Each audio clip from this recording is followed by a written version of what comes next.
Hello. सकाळी 6ची bell लावली तेव्हा 6:15ला उठले. किचन ओटा रात्री स्वच्छ करून ठेवला म्हणून सकाळी काही ताण नाही आहे. पण बटाटे रात्रीच उकळून ठेवले पराठ्यासाठी, श्लोकला टिफिनला द्यायचे. आणि छान सकाळी इथं ओम नमः शिवायचं भजन चालू होतं. मस्त फ्रेश वाटतं. घराजवळच आमच्या मंदिर आहे. छान नंतर श्लोक आणि माझ्यासाठी चहा ठेवून घेतला आणि पराठे करून घेतले टिफिनसाठी. याची रेसिपी काही शेअर नाही केली कारण माझ्याकडे स्टँड वगैरे नाही आहे, तर खूप घाई होते सकाळी सकाळी. तर ठीक आहे, आता करूया आपण तोंडलीची भाजी. तर जिरं मोहरी तळून घेतलं आणि आधीच मी बटाटा आणि तोंडली स्वच्छ धुवून चिरून ठेवली होती कारण सकाळी खूप घाई असते. त्यानंतर लसूण, कांदा, टोमॅटो एवढं साहित्य घेतले. साधी सिंपल भाजी आणि छान गोल गोल चिरून घेतली, त्यामुळे दिसायलाही छान दिसते.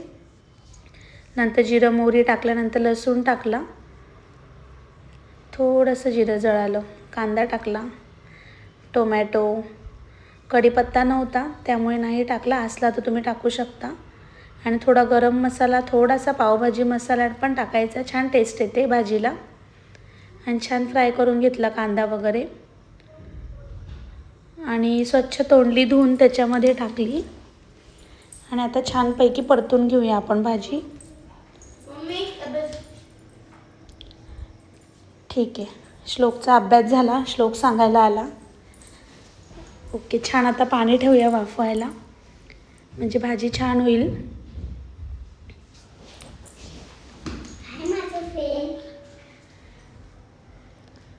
नंतर छान रूम वगैरे आवरून घेतली आहे.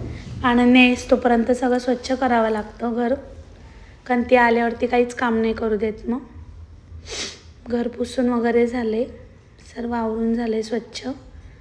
12 वाजता करेक्ट तिला घ्यायला जावं लागतं. 12:10पर्यंत स्कूल सुटते. अनन्याची डॉल आहे. त्यानंतर संध्याकाळी आम्ही श्लोकला घ्यायला गेली होती क्लासला.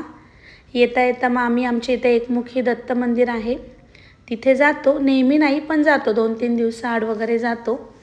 छान एकमुखी दत्तांचं मंदिर आहे बघा.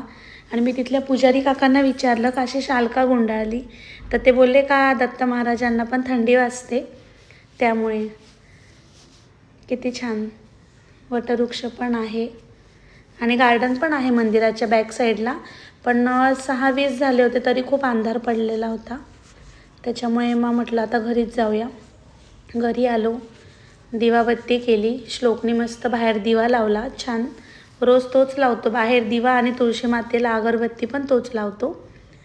तेवढीच सवय होते. अनन्या अजून लहान आहे. श्लोक रोज दिवाबत्ती करतो बाहेरची. ठीक आहे तर. आणि प्लीज चॅनलला सबस्क्राईब करा, लाईक करा आणि शेअर करा. मी कालच्या ब्लॉगमध्ये सांगायचं विसरले. नवीन आहे तोवर समजून घ्या. ठीक आहे, चला तर मग उद्या भेटूया. बाय.